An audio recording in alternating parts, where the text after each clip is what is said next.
The desert was quiet, too quiet for a war zone. Dust clung to everything, settling in the cracks of helmets, the grooves of tank treads, the seams of worn gloves. Sergeant Dana Holt wiped the grease from her hands onto her uniform. The others called her Wrench. Never to her face, of course, but loud enough for her to hear. To most of the 107th Armored Division, Dana wasn't a soldier.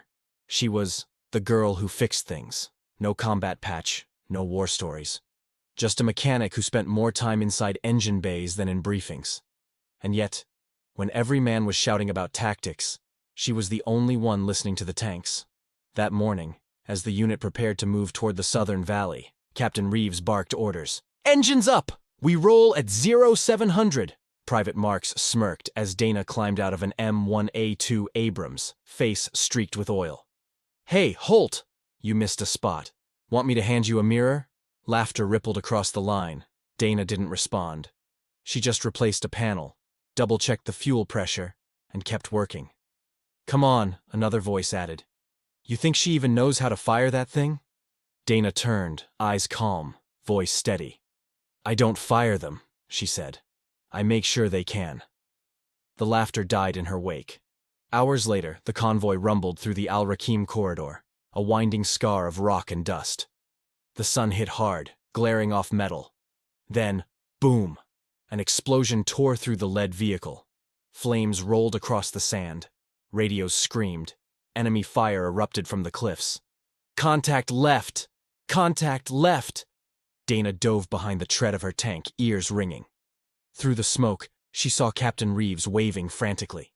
"Engine 3 is down! Move it, Holt!" She sprinted forward, bullets cracking the air, heart pounding in her chest. The tank's engine was dead, a coolant line ruptured, fuel pressure dropping fast. "Can you fix it?" Reeves shouted. Dana didn't look up. "I'm not asking permission, sir." She crawled under the tank, heat blistering through her gloves. The roar of enemy fire echoed above her, the metallic ping of ricochets on steel. The leak hissed like a snake ready to strike. She cut a line from her own hydraulic pack, rerouted the feed, and jammed it into place with a wrench that shook in her hands. Every second mattered. Her breath came in sharp bursts. Fuel, oil, sweat, all smelled the same now. A round tore through the sand inches from her leg. She didn't move. "Pressure's holding!" she yelled. "Crank it!" The engine sputtered, coughed, then roared to life. A cheer went up from behind cover. "Tank 3 is live! Move!" She rolled out from beneath the treads just as the machine thundered forward, cannon barking back at the cliffs. Hours later, the firefight had ended. Smoke drifted lazily through the valley. The convoy had survived. Barely. Dana sat on a broken crate, wiping her hands clean with what was left of her sleeve. Her tools lay scattered around her, each one blackened by smoke and heat. Captain Reeves approached quietly. "Sergeant Holt." She looked up. He was holding her wrench, bent from impact. "I've seen a lot of brave soldiers," he said, "but none who saved more lives without firing a single shot." He extended his hand, the gesture firm, deliberate. She hesitated, then took it. From the other side of the yard, the same soldiers who'd laughed before were silent now. Private Marks stood stiffly, helmet in hand. He didn't speak. He didn't need to. Weeks later, the story of the mechanic under fire spread through the base like wildfire. Command issued no medals. The mission was unofficial, the report classified.